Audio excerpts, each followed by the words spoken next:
The following program contains the opinions of the host, guests, and call-in participants. These do not necessarily represent the views of this show's distributors or sponsors. This program may contain obscene, profane, or otherwise objectionable language. Viewer discretion is advised.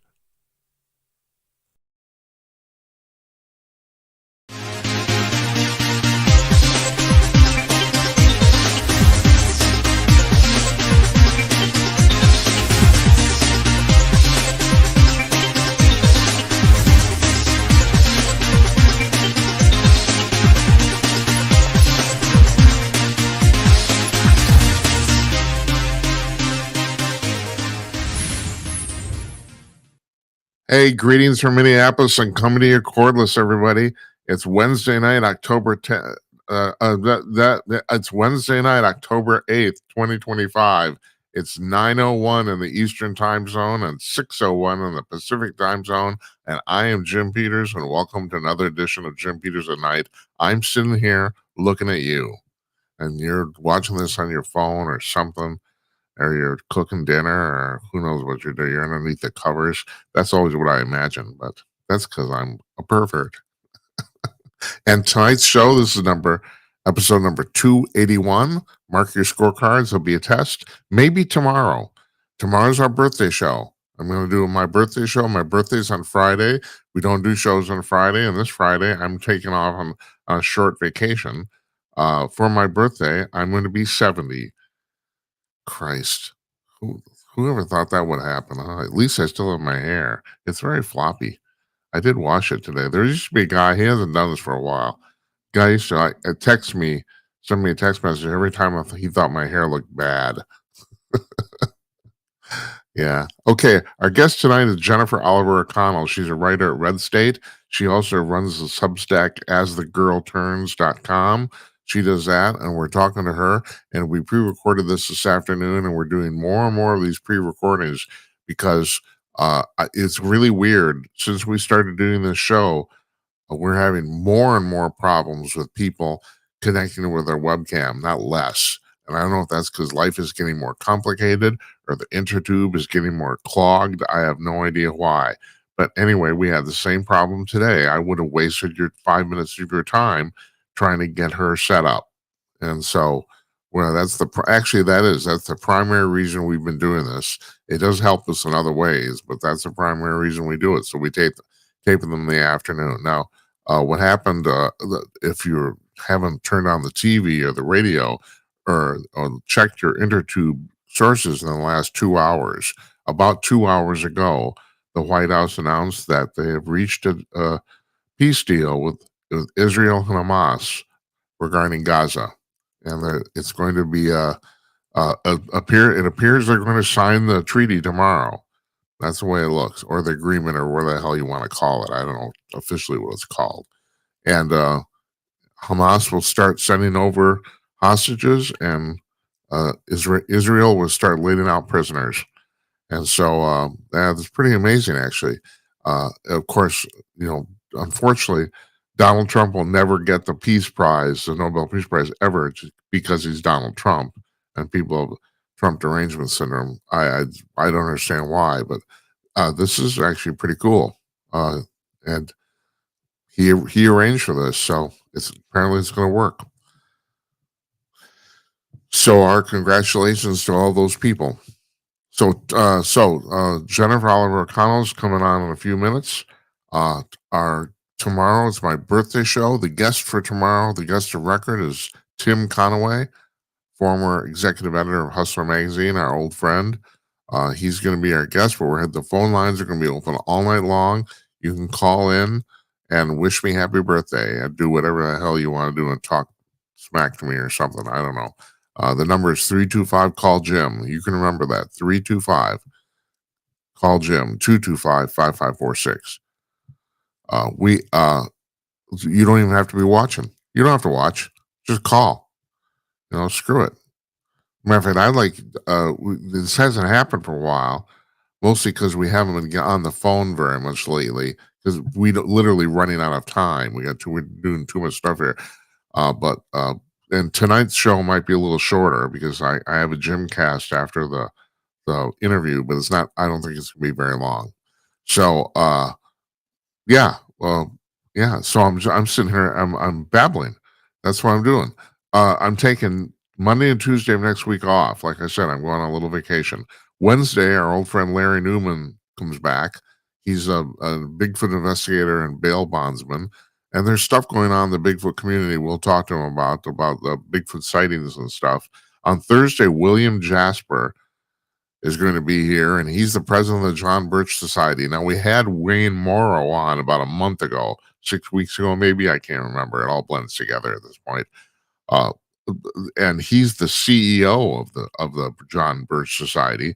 And I don't understand exactly what the pecking order is here. I don't know if the president overrides the CEO or vice versa, but we'll find out. We're going to ask Wayne Morrow a week from tomorrow. All right, that's on Thursday the 16th.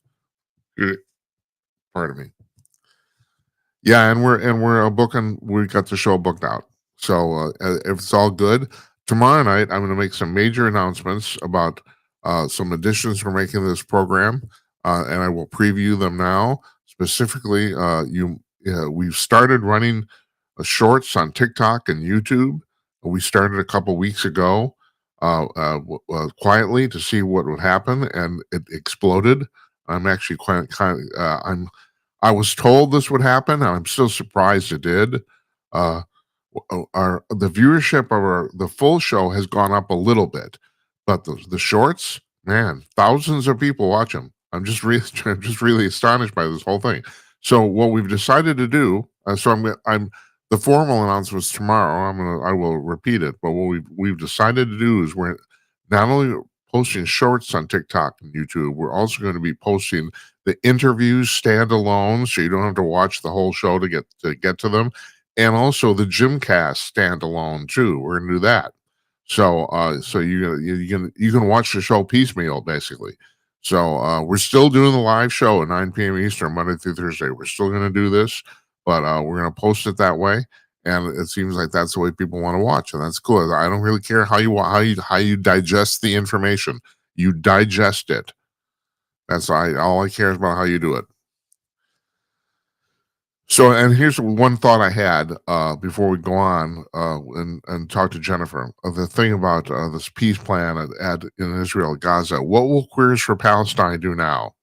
And I'm actually serious. I'm not being funny. Now, I've said, and this is really true, I think that's the funniest thing I've heard in 20 years, Queers for Palestine. Yeah, you go to Palestine to try to be queer. You do that. You know what's going to happen? They're going to throw you off a building. That's what's going to happen. But my real point is here, what happens to the resistance? Are they done? No, they're not going to be done. This is my prediction anyway. No, they exist to resist. They don't really care what they resist. They'll come up with something else. It's like Greta Thunberg. She got bored with the climate change stuff. So then she decided to go off and try to get her boat through the blockade to Gaza, right? So what happens when the blockade's gone? Well, she'll find something else. It's permanent. It's a professional resistance, is what it is. They don't really care what they're resisting. Nobody thinks about anything. Yeah, whatever. Okay, so Jennifer Oliver O'Connell will be here in exactly 12 seconds. Stay tuned.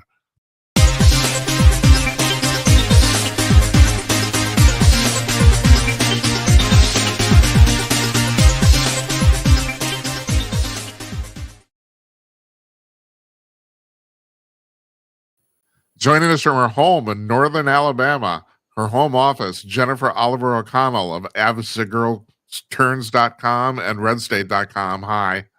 Hey, Jim. How you doing? Like I said, I got it going on, and you do too. You know, I'm a boomer. Okay, boomer. Jennifer, my wife hates it when I say that. She really does. I say it just to bug her because I've been married 36 years and I enjoy bugging my wife. It entertains me at this point. Oh man! So you've been writing a bunch of stuff, but the one thing you've written a series of articles on Red State about this guy in Iowa who okay. You just want to tell the story, people, the viewers don't know what we're talking about here. Certainly. Ian Andre Roberts, who actually his biggest claim to fame, besides all this fraud and malfeasance, is that he was in the 2000 Olympic Games and he represented the country of Guyana. Yeah. The thing is, he's been living in the United States for over 30 years, and his last job was working as the Des Moines school superintendent. This is I guess it's a 30,000 something school district. Yeah. I think that's the number, 30,000 kids. We should point out this is not a necessarily small city, No. Des Moines is probably the blue dot in a red sea of Iowa. Yeah. That's where if you're going to do this type of stuff, you'll get away with it with no problem. So yeah, a large school district, was the school superintendent for 3 years, and he was 2 weeks ago arrested by ICE. Yeah. ICE knocked on his door. He had a removal order against him that was issued in 2024, and then he lost an appeal in 2025 in Texas. And ICE, new administration, new president, new DHS, they came looking for him. They found him in Des Moines, knocked on his door. He went rabid. He got in his school issued car or school sponsored car with a gun, a Glock, a knife, a particularly crafted knife, and $3,000 in cash. I got $3,000 in cash laying around all the time. How about you? Oh yeah. So he goes for a run, tries to hide from ICE in about 200, he finds whatever the clearing is. I've only driven through Des Moines. I've driven through Iowa. I don't really know much about it, but apparently he tried to hide in some high grass. And they caught him there. No pun intended. No pun intended, yeah. And they caught him there and arrested him. And he is, first he was in jail for a while in Sioux City, Iowa. And then they arraigned him, and he is under conviction or, under ICE detention for, first of all, being in the country illegally. And then, yeah, I was going to say, he is, as you say in America, how you call in America, a legal immigrant, right? Exactly. Right. He does not have a green card. He never naturalized. He never, he tried some tricks, but pretty much he's been scamming the system for 29 years. And Jennifer, how much should he get paid as superintendent of the Des Moines School District? According to the online records, and these are 2022 figures, $270,000 a year. That does not include benefits. That does not include that company car. So probably in the ballpark of $400,000. People didn't hear it. You broke up for a second. It's $270,000, right? Yeah, $270,000, and that doesn't include benefits. That doesn't include the company issued vehicle, as well as some of the other perks that he got. He was also worked with a consultant or some type of educational think tank where he went and did public speaking and all of that stuff. Apparently he did that full-time job along with managing a $30,000 or 30,000 person student school district. So did he have the proper credentials to even have the job?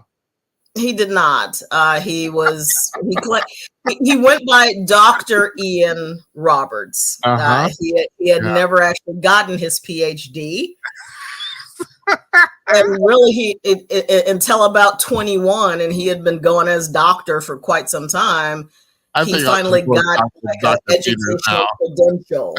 That wasn't even it was barely a doctorate of education. It was like some type of credential from Harvard or something or another that anybody could have gone online and gotten. It was nothing special, but he, posed himself as Dr. Ian Roberts. And like I said, did all types of public speaking, traveled in and out of the country for those 30 years. He went back to Guyana several times, apparently, had speaking engagements in, Europe and all that stuff, and lived an amazing life for, how they always talk about, illegal aliens. They're just these poor put upon people, and they're wanting to provide lawn. Right.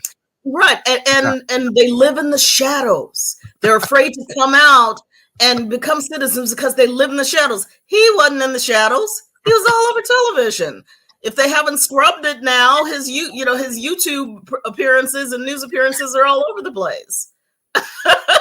Okay, so now the question it begs, why didn't they vet this guy? What the hell happened? How did he fall through the system for so long? That is, being investigated by, some journalists that have way more time and people who have access to greater records than I do.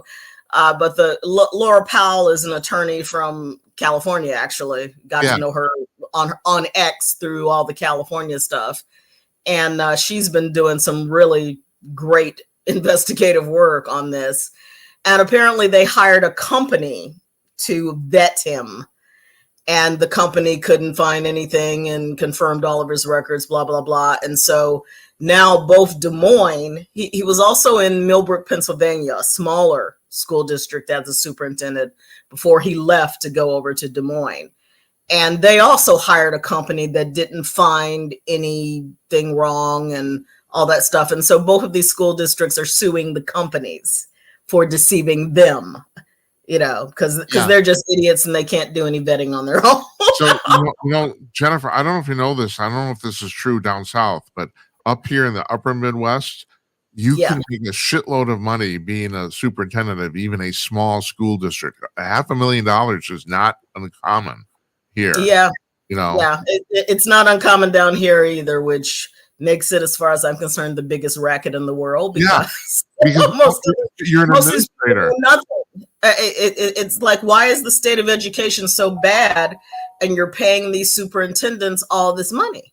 It makes absolutely no sense to me. Well, yeah, I'll give you an example, and I've said this many times. So I'm, like I told you offline, I have my 70th birthday coming up this weekend. So I graduated from high school 52 years ago, right? In the 50 years I've been out of school, I went to school, small town Minnesota.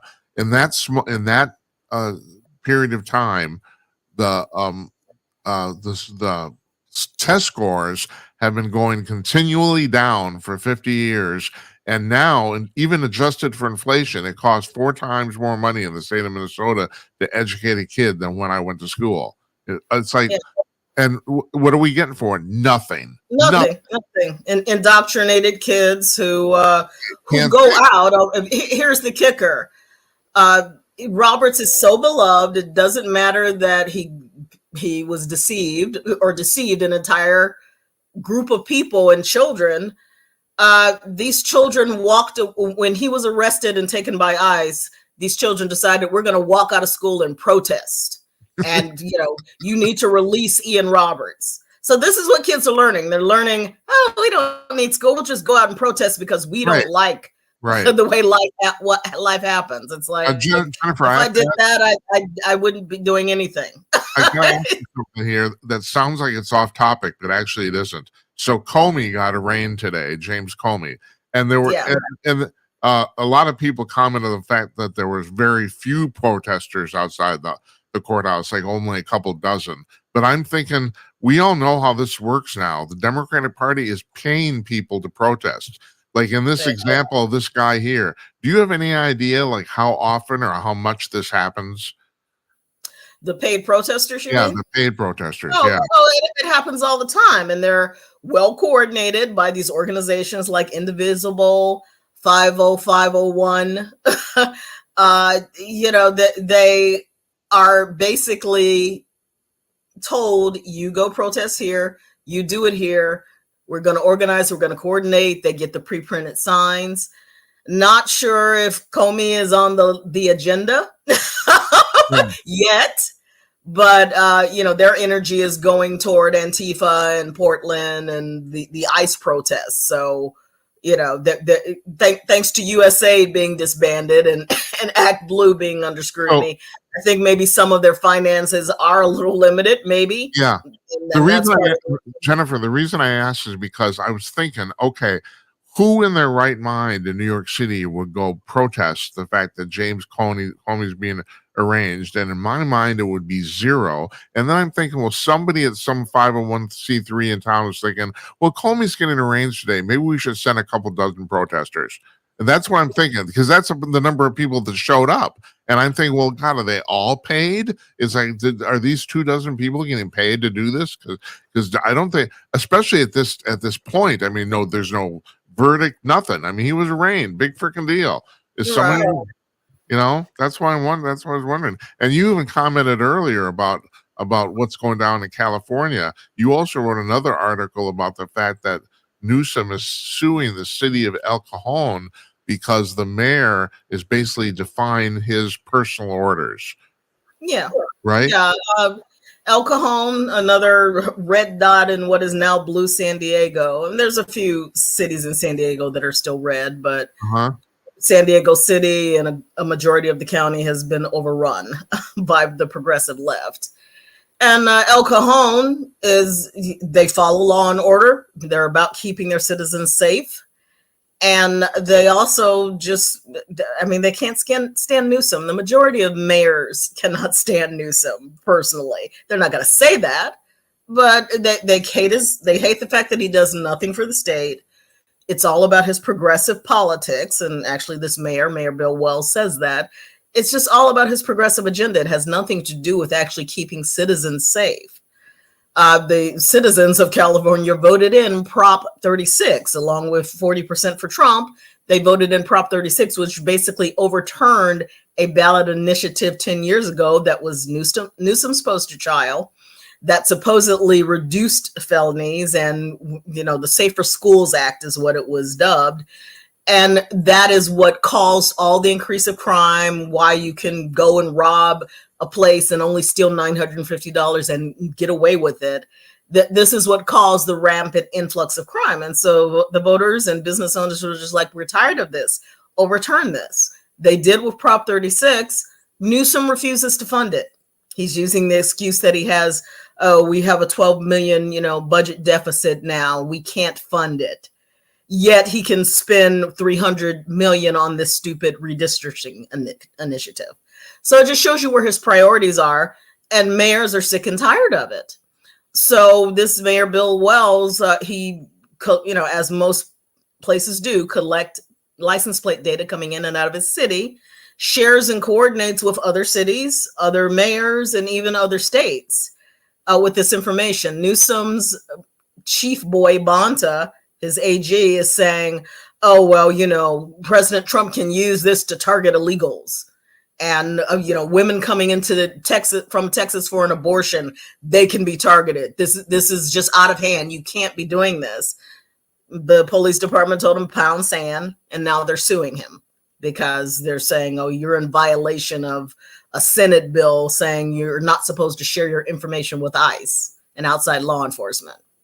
I can make an argument that you're talking about Newsom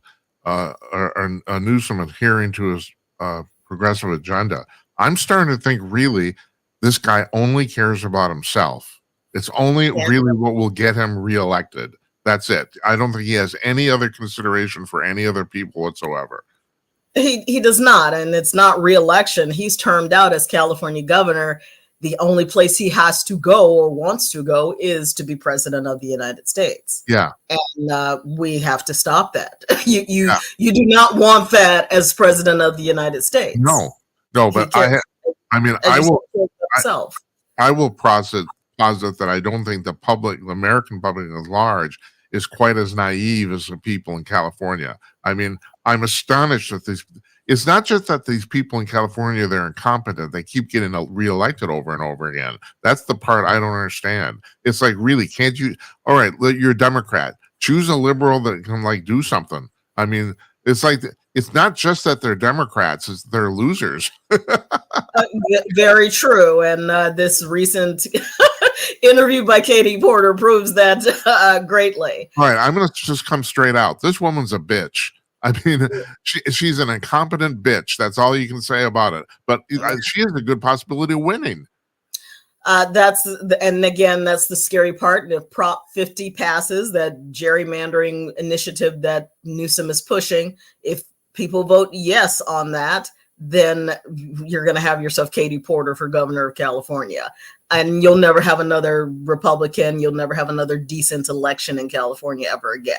I just find this amazing that people put up with this. I don't understand.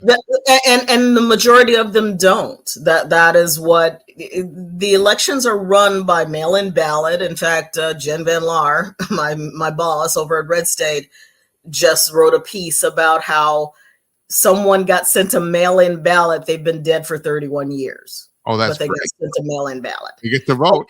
And that's just one example of 10 million other examples. One of our contributors, Jim, and I blanked on his name. I'm so sorry, Mr. Thompson. Jim Thompson, great cartoonist, and he often talks about how his sons have been out of the house forever, and he's still getting ballots for them at his house.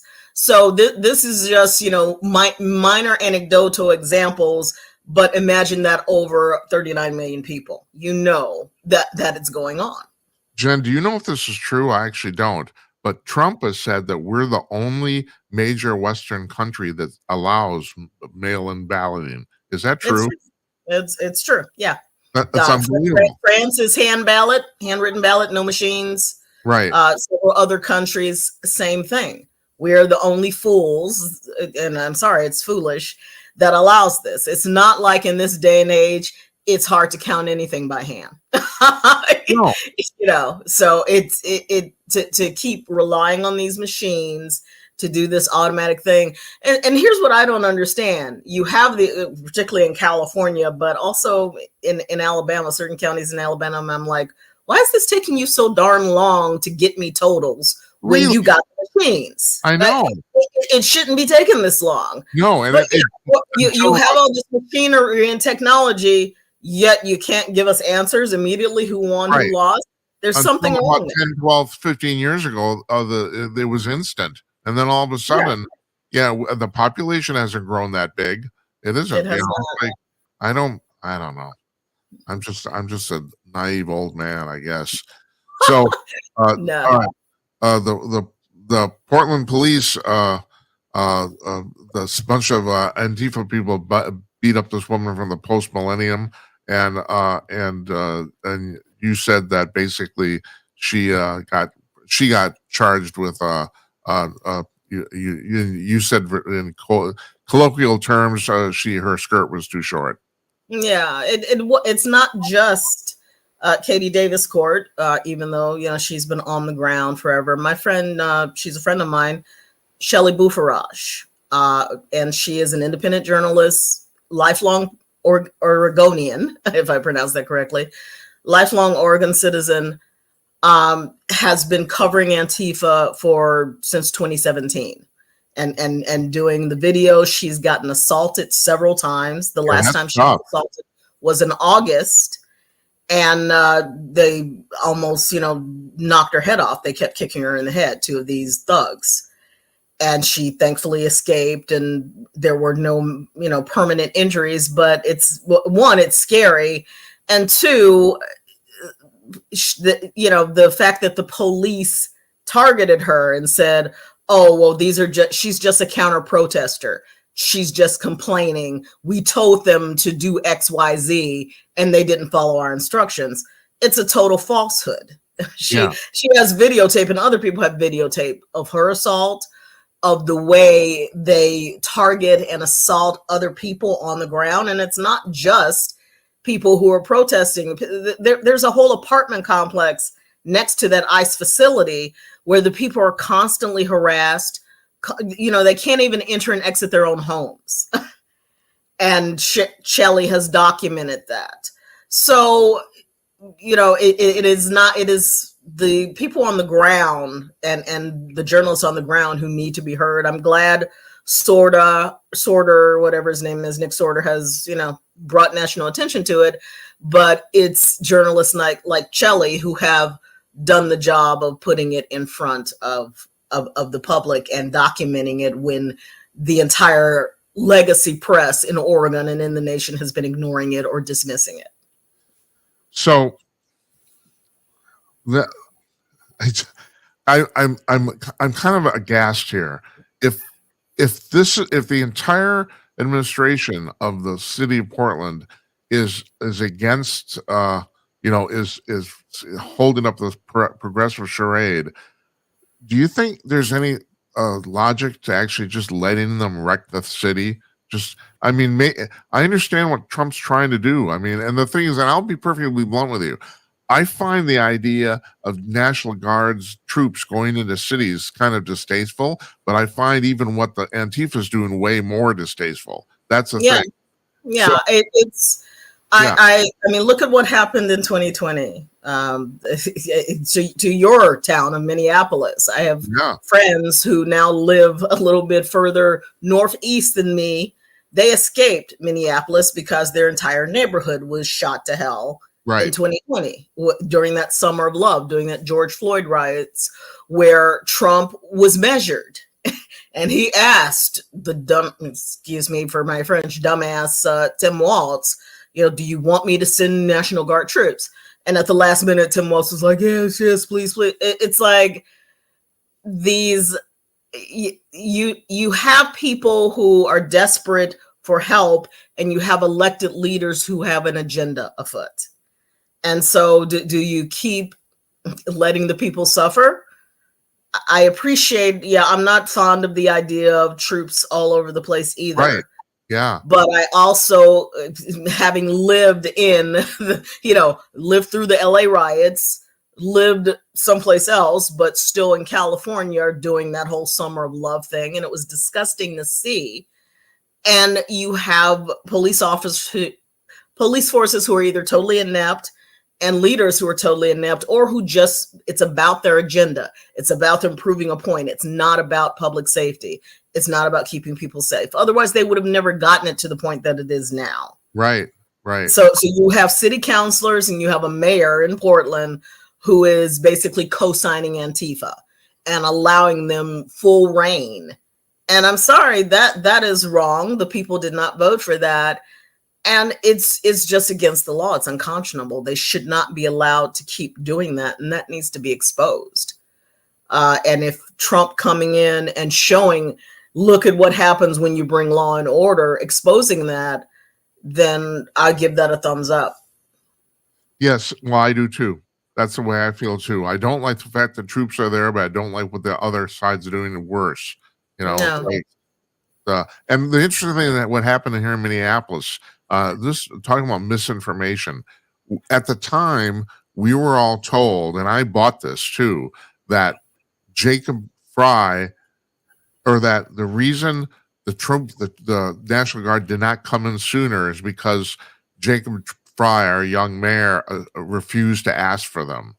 But it turns out that was not the story. The real truth of that is that he asked Walz to send the troops in because Walz has to do it as the governor, not the mayor.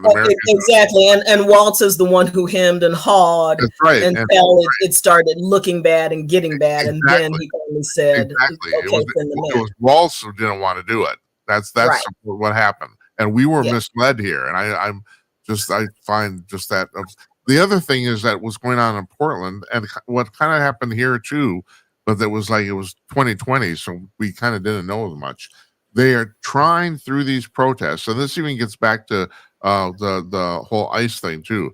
They're trying to get create the impression, both in the media and the public's mind, that they're in the majority wanting this, and they're not. Right. You have Portland is one city in a very large state, which is primarily red. Majority of Oregon, except for the major cities, are red. And they don't want this violence. They don't want this mess. Portland used to be, I mean, first of all, you would think you'd want people visiting these cities and enjoying what they have to offer. I heard Portland used to be a gorgeous city. That's right. And they're just, well, I mean, same with Los Angeles and California. I used to love bringing my tourist friends around and showing them around. the last probably 4 years of living there, there was no way I was going to take anybody around with homeless encampments and violence and the disgusting things that are occurring now. It's like, Right. it's an embarrassment to anyone who either was a lifelong resident or just proud of where they are, to see what it's become.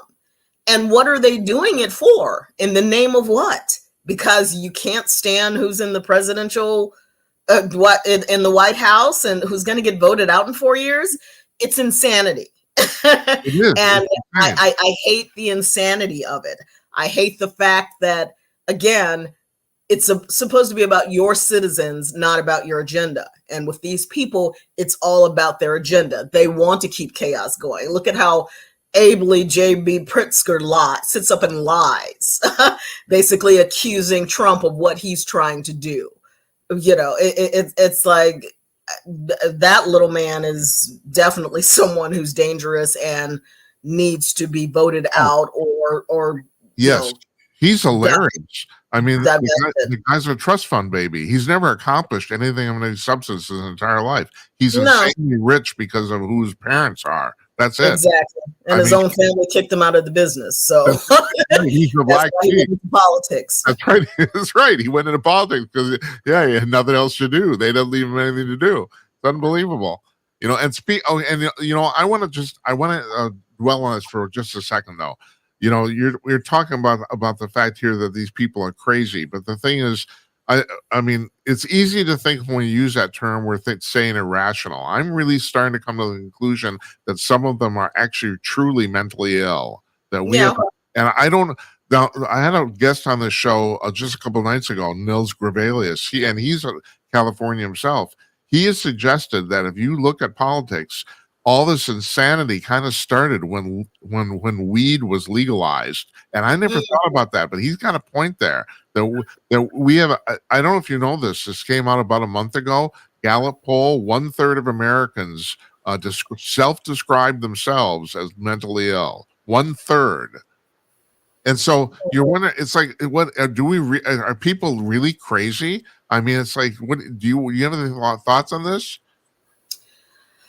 I tend to lean conservatively that people like to find excuses for their behavior. And the latest excuse has been mental illness. And, there's a drug for that and all that other stuff. And I'm sorry, we've choked morals out of our society. And I think that's part of why you get this behavior, why it's acceptable to hate on someone who got assassinated, why it's acceptable to wish your political opponent and their children dead.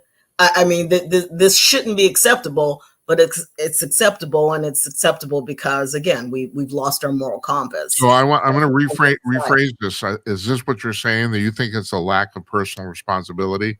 Is that what you're saying? Yeah, big time. I'm not saying that there are legitimate cases of mental illness, just like there are legitimate cases of racism. But because they've bandied around that term so darn much, they've watered it down. People have no right perspective. They're going after microaggressions instead of what are legitimate acts of someone targeting someone because of their race. So you can't, you toss it all out because people are tired of hearing it. Well, you've got a point. I mean, the majority of people aren't crazy. No. They know exactly what they're doing. They are conscious. They're making choices, and you keep making these choices, and the end result is going to be it's a slippery slope. The end result is going to be you're going to do something that is morally wrong or legally wrong. You're going to keep doing it and keep pushing the envelope, and then wonder why you didn't get away with it when it blows up in your face. As I said, I have known people who are legitimately mentally ill, and these people aren't it. These people are just sick emotionally, sick spiritually, and again, have no moral compass and have no care for their fellow man. This same guest, Mr. Gravelius, he was going on about the fact that he also we have now popularized lack of personal responsibility. I mean, it's a cultural pushback now to get rid of this. It really is. It's kind of disgusting. It's like people who don't own up to anything. Oh, it was the addiction. Oh, it was this. Oh, it was that. And it's just like, no, it's because you're you made stupid choices and you're a horrible person. I mean, yeah, and that legitimately applies to some of these politicians. They're just horrible people who like to make these stupid choices depending on their donors or whatever their political philosophy is, and then they expect to get away with it, or they whine and cry when people push back. And the real amazing thing is the hatred for Trump. It's like now Trump has done a fantastic job in this second term of leveraging their hate toward him. I mean, they look like, okay, we're anti-crime. So they say, we're for crime. Oh, yeah, that's good. Yeah. That's great. He's basically exposing their insanity, if we're going to use that. That's right. That's right. I don't understand the insanity of it. And he's legitimate about it. He said, if I came up with a cure for cancer, everybody would be for cancer. That's right. That's right. I mean, look at how crazy they went, how stupid they got over the fact that he didn't even announce that he had cured autism. He said they're going to start studying the causes of autism. And there have been studies, a Harvard doctor, they even posted it on their Rapid Response website, said that there could be a link between Tylenol and autism diagnoses. People went nuts. Didn't hear anything that was said after that, except, Trump says, Tylenol causes autism, so let's take Tylenol. And so you had pregnant women hurting themselves, harming their babies and themselves, taking Tylenol. Big handfuls of it. They're going to take a handful of Tylenol, which of course is just terrible for you anyway. Period. Pregnant or not. Right. Yeah. Right. I was really surprised about maybe about 6 months ago when somebody brought up the fact, because I've always wondered this. I mean, on the one hand, you have all these people talking about the fact, well, I took my kid for a shot and he came back, has never been the same again. Yeah. And on the other hand, then you have all these doctors saying, but we've tested these drugs over and over again. And then somebody says, yeah, but you've never tested them in a combination. And then I heard this when I was in school 50 plus years ago, we had 3 vaccines we took regularly, that we were given through school. Now it's 11. Yeah. I didn't realize that's the average number of vaccines kids in school get, and no one ever bothered to actually test whether combining the vaccines had any effect. I just find that amazing. You didn't do that? I mean, and they do it for money and laziness. They admitted it, that, well, we don't want to have to trace after parents to keep having them come in to get their child revaccinated or boosted. So just give it to them all at once. Right. And I agree with you. Did you not study to see what the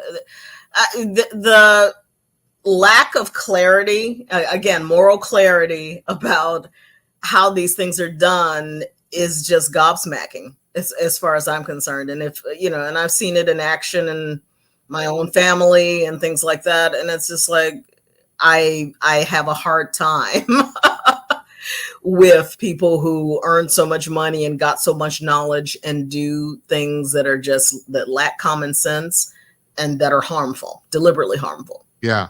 Although I would posit myself that the reason there are people who supposedly so educated and make so much money that do stuff that lacks common sense is also because of the fact there's no ramifications for doing anything wrong. Right. It's a societal problem, Jennifer. Yeah. I don't know. At least I think so. I agree. I'm going to close with this because it's on topic. It came out. This was in PJ Media, one of the town hall stable of websites today, about the fact that the Washington Post essentially admitted that the Affordable Care Act, Obamacare, is not affordable. No, unbelievable. Yeah. I have not had, or except for when I was employed at a full-time job, I have not had insurance because of Obamacare, because Yeah, I can't afford $3,000 premiums. Yeah. They deliberately waited so that independent contractors can't get it, or we have to pay through the nose to have it. And, you know, It was a praise God, giant lie. You know, yeah, I don't know if it was a total and complete fraud, and Yeah, they knew it was. you tell me. That's what I was going to ask you. Was it deliberate or was it just Yes, bureaucratic? it was the insurance companies and Catherine Sebelius, talk about an incompetent and unqualified HHS secretary, wrote it exclusively for the insurance industries, doing risk pools of young people. I mean, how stupid are you? Oh, you know, well, the young people will pay for it because, you know, they're the least risk pool, so they'll offset the big risk pool. And the young people said, no. Whatever the youngins say these days, you know, not going to happen. They got it going on. Yeah. I mean, they understood that, first of all, they're young. They're agile, they'll survive, and so they just basically said, no, we're not going to buy into this. And that helped to facilitate the already bad cycle of people who can't pay for their insurance because you don't have enough people, you know, contributing to the risk pool. It was a Ponzi scheme from the beginning. Now, I want to thank you for that, because that was a legitimate question I've always wondered, and you answered it for me. Yeah. Thank you. Because it was obvious it didn't work. It was that, because I never knew if it was actually deliberate or if they were just incompetent. I couldn't tell. No, it was deliberate. As I said, it was a sop to the insurance industries. And sadly, I'm not blaming, I forget his name, but the CEO of United Health, I'm not blaming him or his family. He was just in a job, doing a job that he thought he was supposed to be doing. But in terms of the atmosphere that was created to have that happen, you can look back to Obamacare for building that atmosphere. Yeah. It's like you set it up for this innocent man to be killed because you were too damn greedy to fix the system, or because you wanted to rob people in a system. Luigi Mangione is really handsome. Yeah, we do like our pretty people, don't we? right, shiny objects, as well as, again, kids with no moral compass. So yeah, somebody who looks pretty and sounds. I mean, look at who they're going to elect in New York as mayor. Well, I'm looking at you right now. You're very attractive, so I appreciate that. Oh, I thank you. Thanks for coming on. I always love talking to you. So you're welcome. Thanks for having me. We'll see you sometime soon. You take care. All right. Here.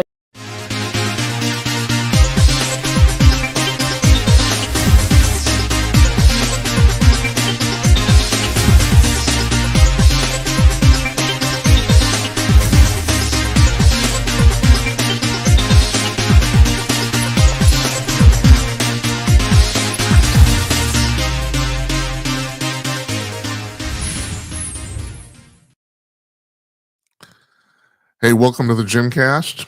It's Wednesday, October 8th. I'll be perfectly honest with you. I don't got a lot tonight. You know, I spent hours going through the news trying to find stuff to give to you folks. And I don't want to do the government's still shut down. Big fucking deal. Who cares?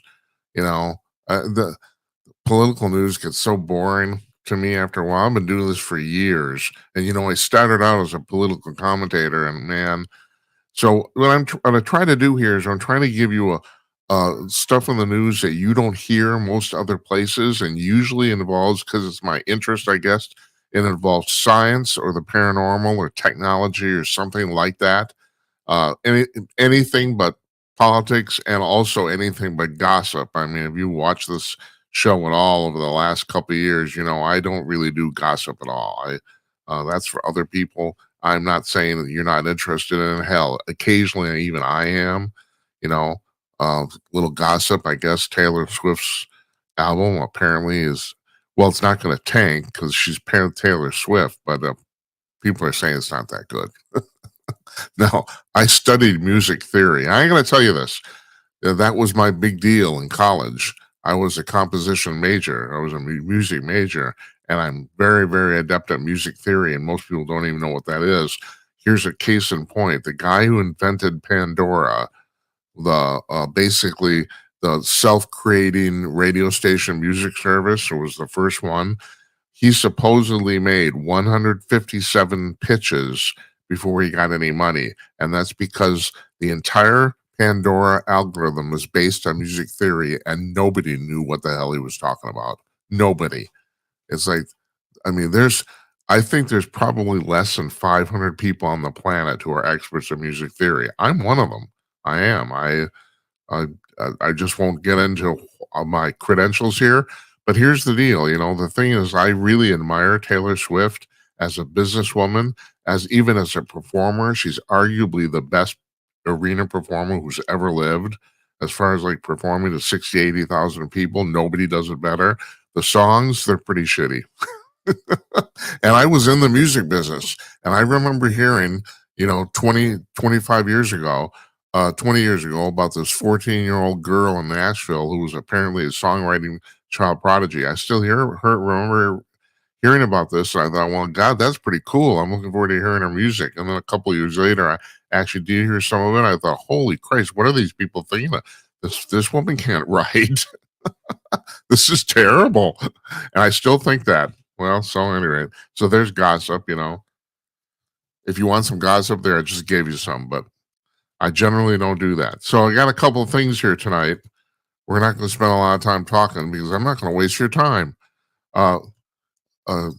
Example number one, Elon Musk's AI service called XAI, they're developing what they're calling sexually explicit AI companions. They're sexually explicit chatbots. Now, where all of the other AI companies are basically trying to get away from this, they're running toward it. They're embracing it. And I don't know if that's because of Elon Musk's personal proclivities. He's been going on about the fact people should be having more babies, and God knows he's proving it, because I think the last count I saw, he has 14 children from 5 different women. I think that's what it is.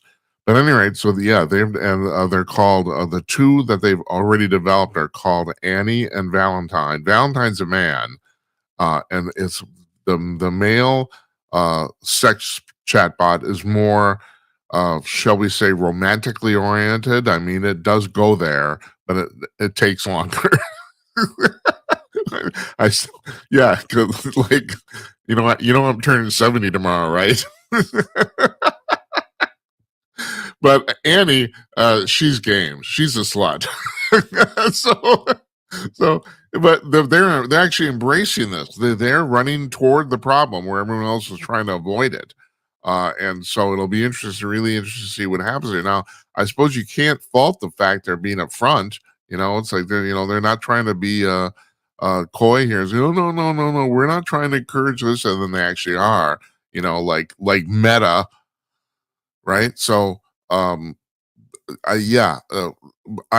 think this is a good idea? No, I don't. I think if you're 16, 18, 20 years old, and you're a young man and you're a heterosexual, I think you should go out and find a chick. That's what I think. And they're all over the place. I don't know if you noticed. The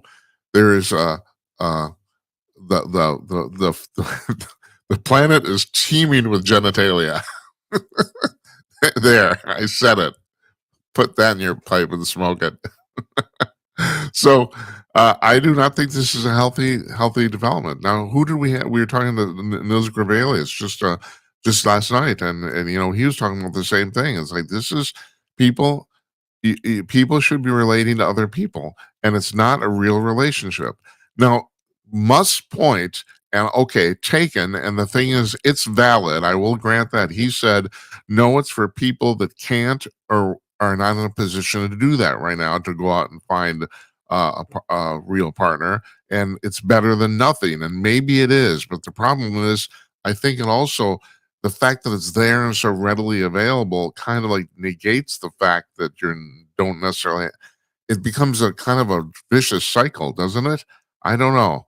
I do not think this is a healthy environment or development for mankind. I don't think there's these AI companions are I mean, I talk to the chatbots occasionally. I will have conversations just to amuse me if I'm bored, but it's nothing. I don't consider it a relationship.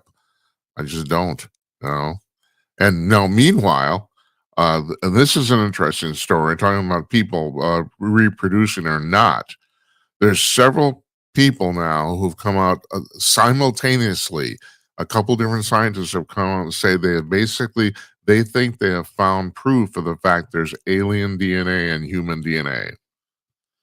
And you're thinking, well, Jim, how do they figure this out? How can they know this? Well, all right. The reason is because we've known for a long time, or supposedly, that the vast majority of DNA in human DNA, of the chromosomes in human DNA, are what they call junk chromosomes. In other words, supposedly they don't do anything; they're just there. They're filling out the space for the ones that do something, and so they're not. They are not. They don't have. They're not mapped to any ability, uh, uh, uh, biomarker, or anything like that. They're junk because they don't do anything. Now, supposedly, a lot of people say we just haven't figured out what they do yet. What one of these guys did, and let me see if I can bring his name up. His name is Max Rempel, and he's the founder and CEO of the DNA Resonance Research Foundation in California. What they did is they talked to, or they found people say they've been abducted by aliens, alien abductees, and they analyzed their DNA as a class and then used the rest of the population as a control group, right? Okay, that makes sense.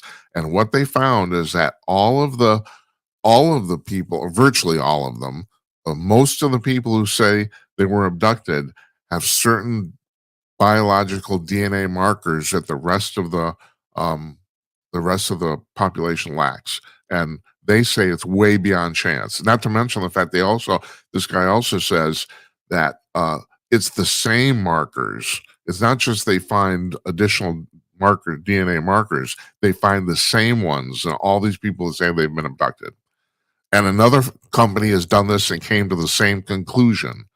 Now, and Rempel says this article that I read, there's articles in the Daily Mail and the New York Post. And in the Daily Mail, Rempel says, and he's absolutely right, if this is true, it's basically, it's the equivalent, it's the scientific equivalent of the aliens landing on the White House lawn and saying, take me to your leader. It basically is. It basically proves that the phenomenon is correct. Now, excuse me. There are people in the UFO community who have been saying for years that uh, the government has unequivocal evidence that they're coming here, and that not that just that they've been coming here, but they've been coming here for a long time. I read. I don't. This is a strains imagination. It strains the imagination. But I did read this that there's supposedly a classified government document that says that uh, gray extraterrestrials from Zeta Reticuli have been coming to Earth for 2 million years. 2 million. Now, I suppose that's possible, but you're talking about a civilization that's not only 2 million years older than us, but also 2 million. They have the technology for interspace faster than light travel. In other words, their civilization probably goes back about 100,000 years before that. I mean, we're basically, like my late brother-in-law said, we're 2 weeks out of the trees. We've only had civilization for 15,000 years, and we've only had electricity for 150. And wrap your mind around this, folks. You haven't even had your iPhone for 20 years. You haven't had your iPhone for 20 years. I got my first personal computer in 1989. It barely freaking worked. It's like, so 35 years later, and now, we all have giant supercomputers in our pockets that we take for granted. And so I find that it's hard to imagine that we've had people coming here for 2 million years. That predates the dinosaurs, all sorts of crap. Well, actually, I don't think it does. It doesn't predate the dinosaurs. but still, it's still weird. It's nuts. Now, and I don't know if that's true. I read a whole bunch of stuff. I've said this: 95% of all the evidence in the UFO UFO problem is false. 95%. But like the guy said about advertising, half my advertising doesn't work. I just don't know which half. You know. So uh, anyway, this is two different organizations have simultaneously come out and talked about this, about the fact that we have alien DNA, and people have been looking for this forever. The real amazing thing is how this guy came up with it. I think this is pretty novel. I never thought about the fact, well, let's get all the abductees together and see if their DNA has been altered. And according to their findings, it has. So I don't know. It's really going to be interesting. Uh, and along with that, then another guy from Imperial College in London, Robert Endres, he's a geneticist. He has also said that it appears that extraterrestrial civilizations came to Earth and molded Earth society. It's basically the same thing. All these three organizations have come up with the same thing at the same time. So it's going to be really interesting to see if there's anything to this or not. But anyway, that's what I got tonight. Now tomorrow is my birthday show. Okay, you guys gonna show up. We're gonna have the whole phone lines open the entire night. 325 call Jim 325-225-5546. Tim Conaway, our old friend, former executive editor of Hustler magazine. He's the actual guest, but I mean, I already told him we're not going to discuss anything important. So I might even have a drink here. We're not under FCC rules, so we can do that. I might have a glass of scotch here on the set, and well, I'm not. Tim's a teetotaler, so I don't want to. He had a problem with that. not for me to say, but he stopped drinking, so I don't want to encourage him to do that, but I might. So anyway, yeah, you call up. Hopefully we'll have a few people calling in. I have talked to some people, some old regulars of the show and the standby and stuff, and so I'm looking forward to this. Then I'm going on vacation. So let me tell you what we got going on. I'm missing Monday and Tuesday of next week. So right now we got Larry Newman on Wednesday the 15th when we come back. Our old friend, a bail bondsman extraordinaire and Bigfoot investigator. A lot of stuff in the Bigfoot community going on right now. Talk to him about that. William Jasper, he's the president of the John Birch Society. He's going to be on Thursday. On Monday the 20th, Scott Walter's returning. He wrote the book called Arabella about the Arabella partners, which is it's really timely. So his book came out this summer, and what was it, in about August or September? All of a sudden, the Arabella partners thing made the big news about, and the fact that it really made the big news because Bill Gates pulled out of it. So what Arabella Associates is they are an umbrella nonprofit organization that basically started dozens of other smaller nonprofit organizations. It's the biggest single funder in the entire leftist hemisphere, other than George Soros. Next to George Soros, this organization has given away hundreds of millions of dollars. And nobody, they flew under the radar until Walter wrote a book on this and pointed it out. So he's coming back. And Corrine Clifford, I have to admit, she's on Tuesday the 21st. I can't remember what she's done. So I can't remember. I'm sorry, folks. It all blends together. I can't remember what she's done. I should have looked. And on Wednesday the 22nd, that's 2 weeks from tonight, Leslie Corbley's coming back because her new book is coming out. I can't remember what it's called. It's coming out the day before on the 21st, but she's coming out on the 22nd. She is what my generation used to call a pistol. She's quite the woman. She wrote the book on poetry that almost got her banned from, YouTube or something like that, because apparently poetry is not supposed to be right wing. And anyway, she's highly entertaining, so I'm looking forward to talking to her too. That's 2 weeks from tonight. So anyway, but tomorrow, birthday night, and then I'm going on vacation. So I want to thank you folks for watching. Always, you make this possible. Good night, Uncle Donnie, wherever you are, and good night to you wherever you may be. I'll see you tomorrow night, folks. Big birthday time. Show up, okay? Thanks.